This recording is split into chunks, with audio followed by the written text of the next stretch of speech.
ఈరోజు మన చర్చకు స్వాగతం. ఒకప్పుడు ఆలోచించండి, రాజుగారి చేతి పొడవే ఒక కొలమానం. నిజమే. లేదా ఒక రోజులో సూర్యుడు ప్రయాణించే దూరమే సమయానికి ఒక లెక్క. అవును, ప్రతి ప్రాంతానికి వాళ్ల సొంత కొలతలుండేవి. అదే, ప్రతి దేశానికి ప్రతి నగరానికి సొంత కొలతలు. ఆ గందరగోళం నుండి విశ్వంలో ఎక్కడైనా ఎవరైనా ఉపయోగించగల ఒక సార్వత్రిక భాషను సృష్టించడానికి మానవజాతి చేసిన ప్రయాణమే ఈరోజు మన చర్చ. మీరు చెప్పింది చాలా చాలా ముఖ్యమైన పాయింట్. కేవలం 7 ప్రాథమిక భావనలతో మొత్తం విశ్వాన్ని ఎలా కొలవగలిగానో కొంచెం లోతుగా చూద్దాం. సైన్స్ అంటేనే పంచుకోవటం, నిర్ధారించుకోవటం కదా. గెలీలియో ఇటలీలో చేసిన ఒక ప్రయోగాన్ని జపాన్లో ఉన్న శాస్త్రవేత్త మళ్లీ చెయ్యాలంటే ఇద్దరూ ఒకే మీటర్ గురించి మాట్లాడాలి. అవును, ఒకే సెకను గురించి మాట్లాడాలి. కరెక్ట్. లేకపోతే సైన్స్ ముందుకు సాగదు. ఈ అవసరం నుండే ఒక ప్రపంచవ్యాప్త ప్రమాణాల వ్యవస్థ పుట్టింది. అంటే శాస్త్రవేత్తలు ఒకరి పరిశోధనను మరొకరు అర్థం చేసుకోవడానికి, ఒకరి ఫలితాలను ఇంకొకరు సరిచూసుకోవటానికి ఈ సిస్టమ్ ఒక పాస్పోర్ట్ లాంటిదన్నమాట. ఖచ్చితంగా. సరే, ఈ వ్యవస్థలోకి వెళ్లే ముందు అసలు కొలతలలో 2 రకాలు ఉంటాయి అంటున్నారు. ఏమిటవి? అవును, ఇది అర్థం చేసుకోవడం చాలా ముఖ్యం. ఫిజిక్స్లో మనం కొలవగల ప్రతిదాన్ని భౌతిక రాశి అంటాం. ఓకే. 2 రకాలుగా విభజించారు. మొదటవి ప్రాథమిక రాశులు, ఫండమెంటల్ క్వాంటిటీస్. ప్రాథమిక. ఇవి స్వతంత్రమైనవి, అంటే వేటిపైన ఆధారపడవు. ఒక భవనానికి పునాది రాళ్లు ఎలాగో భౌతిక శాస్త్రానికి ఇవి అలాంటివి. పునాది రాళ్లు, మంచి పోలిక.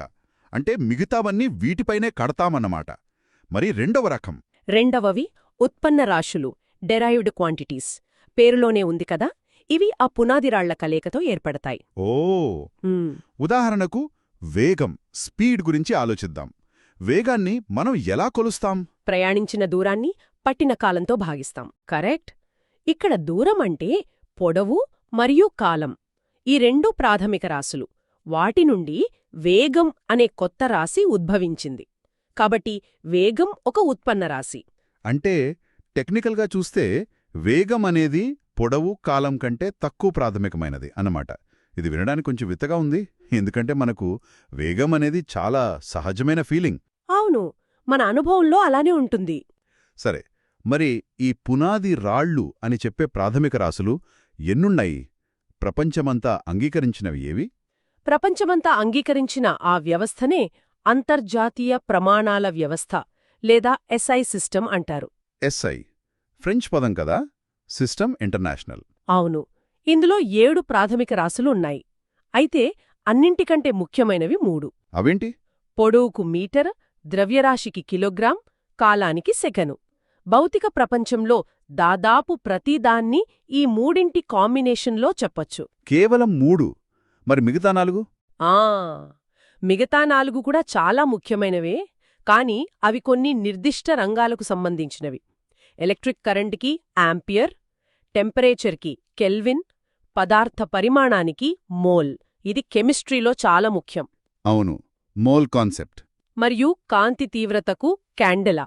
ఒక్క నిమిషం ఆపండి. ఆ జాబితాలో క్యాండెలా అనే పదం నన్ను ఆకర్షించింది. అవును. అంటే లైట్ ఇంటెన్సిటీ కూడా ఒక ఫండమెంటల్ యూనిటా? ఇది చాలామందికి తెలీదేమో. ఒక కొవ్వొత్తి వెలుగు తీవ్రత సుమారుగా ఒక క్యాండెలా ఉంటుందని ఎక్కడో చదివాను. ఇది నిజమేనా? ఖచ్చితంగా, అందుకే దానికి ఆ పేరొచ్చింది. క్యాండెలా అంటే లాటిన్లో కొవ్వొత్తి అని అర్థం. ఓ వావ్! ఇది కూడా ఒక ప్రాథమిక యూనిట్ అని చాలామందికి తెలియదు. ఇది మన కంటికి కాంతి ఎంత ప్రకాశవంతంగా కనిపిస్తుంది అనేదాన్ని కొలుస్తుంది. మిగతా యూనిట్లు వస్తుగత ప్రపంచాన్ని కొలిస్తే ఇది మన అనుభూతికి సంబంధించిన కొలత. అందుకే ఇది చాలా ప్రత్యేకమైనది, చాలా చాలా ఆసక్తికరంగా ఉంది. సరే, ఈ యూనిట్లను ఎలా డిఫైన్ చేశారు? ఉదాహరణకు, ఒక మీటర్ పొడవు ఇంతే ఉండాలని ఎవరు ఎలా నిర్ణయించారు? ఏదో ఒక కర్రముక్కను తీసుకొని ఇదిగో ఇది మీటర్ అని చెప్పేసి ఉండరు కదా. అద్భుతమైన ప్రశ్న. ఇక్కడే కొలతల వెనుక ఉన్న అసలు కథ ఉంది. మొదట్లో, అంటే 18వ శతాబ్దంలో ఫ్రెంచ్ శాస్త్రవేత్తలు భూమి ఉత్తర ధ్రువం నుండి భూమధ్యరేఖ వరకు ఉన్న దూరంలో కోటీవ వంతును 1 మీటర్గా నిర్వచించారు. అంటే మన కొలత భూమిపై ఆధారపడి ఉండేదన్నమాట. అవును. దాని ఆధారంగా ప్లాటినం ఇరిడియం మిశ్రమలోహంతో ఒక కడ్డీని తయారుచేసి పారిస్లో భద్రపరచారు. ప్రపంచమంతా దాని కాపీలను వాడేది. అంటే ఒక ఫిజికల్ ఆబ్జెక్ట్ను ప్రమాణంగా తీసుకున్నారన్నమాట. కానీ అందులో ఒక సమస్య ఉంది కదా. ఆ కడ్డీ టెంపరేచర్కు వ్యాకోచించవచ్చు, లేదా కాలక్రమేణా అరిగిపోవచ్చు. దాని పొడవు కొంచెమైనా మారితే ప్రపంచవ్యాప్తంగా ఉన్న అన్ని మీటర్ల కొలతలు తప్పవుతాయి. సరిగ్గా పట్టుకున్నారు. అదే అసలు సమస్య. అందుకే సైంటిస్టులు ఒక భౌతిక వస్తువుపై కాకుండా విశ్వంలో ఎప్పటికీ మారని ఒక స్థిరాంకంపై ఆధారపడాలనే నిర్ణయించుకున్నారు. Universal constant. ఎగ్జాక్ట్లీ. అలా 1983లో మీటర్కు కొత్త నిర్వచనమిచ్చారు. కాంతి శూన్యంలో ఒక సెకండ్లో 2,99,792,458వ వంతు కాలంలో ప్రయాణించే దూరమే ఒక మీటర్. ఓ. కాంతి వేగం విశ్వంలో స్థిరం కాబట్టి ఈ మీటర్ కూడా ఎప్పటికీ మారదు. వావ్! అంటే భూమి చుట్టుకొలత నుండి కాంతి వేగం వరకు మన కొలత ప్రమాణం ఎంతగా పరిణామం చెందిందో. మరి కిలోగ్రాం కథ కూడా ఇలాంటిదేనా? ప్యారిస్లో లీ గ్రాండ్ కే అనే ఒక లోహపు ముద్ద ఉండేదని విన్నాను. అవును. 2019 వరకు కిలోగ్రాం అంటే ప్యారిస్లో భద్రపరిచిన ఆ ప్లాటినం ఇరీడియం సిలిండర్ బరువే. కాని దాని బరువు కూడా చాలా సూక్ష్మస్థాయిలో మారిపోతోందని గమనించారు. కొన్ని మైక్రోగ్రాములు తగ్గింది. మైక్రోగ్రాములు తగ్గితే పెద్ద విషయమా? సైన్స్కి అది చాలా పెద్ద విషయం.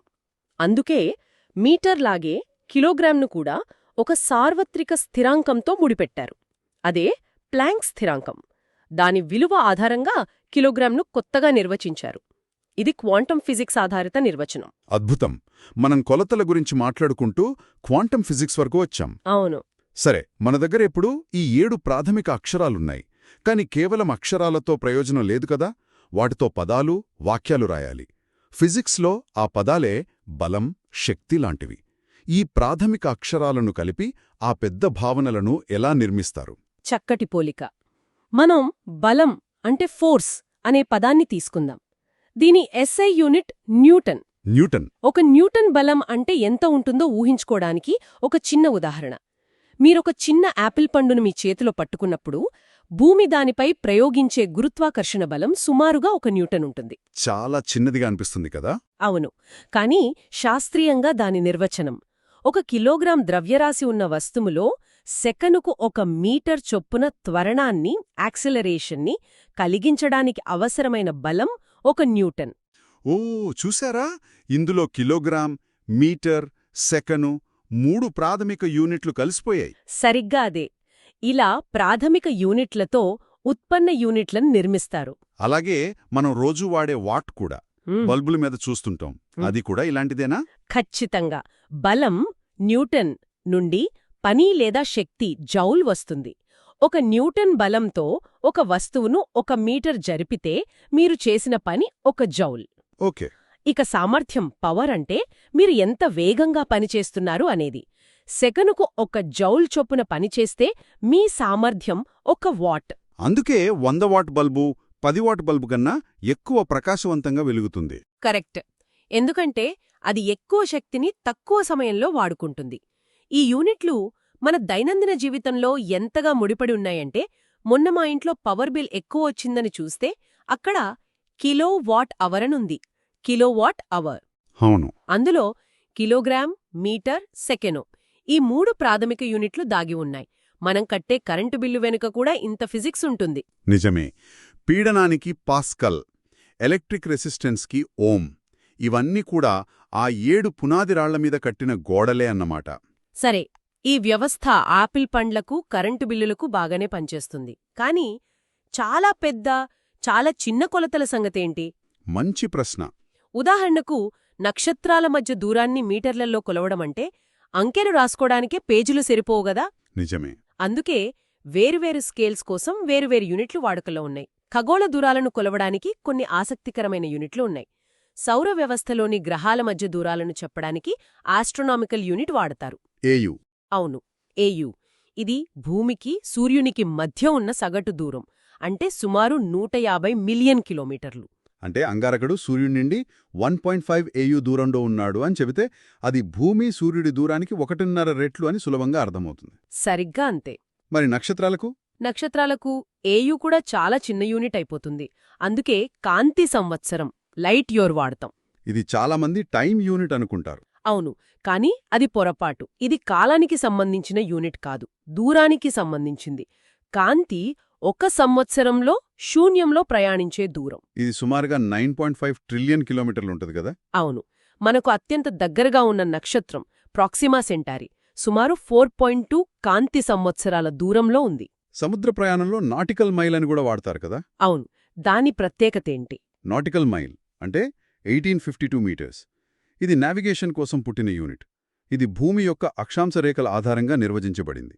ఓ, లాటిట్యూడ్ లైన్స్. అవును, భూమి ఉపరితలంపై 1 నిమిషం ఆర్క్ పొడవు 1 నాటికల్ మైల్. అందుకే సముద్రంలో, గాలిలో ప్రయాణించేటప్పుడు దూరాలను లెక్కించడానికి ఇది చాలా సౌకర్యంగా ఉంటుంది. అద్భుతం. అంటే మనం ఈరోజు చూసిన ప్రతి కొలత వెనుక ఒక కథ, ఒక అవసరం, ఒక సుదీర్ఘమైన శాస్త్రీయ ప్రయాణం ఉంది. మొదట భూమిని, మానవ అవసరాలను ఆధారంగా చేసుకుని పుట్టిన కొలతలు. అవును. ఇప్పుడు కాంతివేగం, ప్లాంక్ స్థిరాంకం వంటి విశ్వనియమాలపై ఆధారపడి ఉన్నాయి. ఇది మానవ మేధస్సు సాధించిన ఒక గొప్ప విజయం. ఖచ్చితంగా. ఈ ప్రయాణం ఇంకా కొనసాగుతూనే ఉంది. మన కొలతలు ఎంత ఖచ్చితంగా ఉంటే మన టెక్నాలజీ అంతగా అభివృద్ధి చెందుతుంది. మీరు చెప్పింది వింటుంటే నాకొక ఆలోచన వస్తోంది. నేను నా కారులో వాడే జీపీఎస్ సిగ్నల్ ఖచ్చితత్వానికి చెప్పండి. ఐన్స్టీన్ సాపేక్షత సిద్ధాంతం ప్రకారం భూమికి దూరంగా ఉన్న శాటిలైట్లలో సమయం కొంచెం వేగంగా గడుస్తుందనే నిజాన్ని లెక్కలోకి తీసుకునే సెకను యొక్క అత్యంత ఖచ్చితమైన నిర్వచనానికి ప్రత్యక్ష సంబంధం ఉందన్నమాట. ఇది మైండ్ బ్లోయింగ్. సరిగ్గా అదే. సెకనును అంత ఖచ్చితంగా నిర్వచించకపోతే కొన్ని గంటల్లోనే మీ జీపీఎస్ మిమ్మల్ని కిలోమీటర్ల దూరంలో చూపిస్తోంది. అద్భుతం. మన చేతిలో ఉన్న స్మార్ట్ఫోన్ నుండి సుదూర గ్యాలాక్సీలను పరిశోధించే టెలిస్కోపుల వరకు ప్రతిదీ ఈ ఖచ్చితమైన కొలతల పునాదిపైనే పనిచేస్తోంది.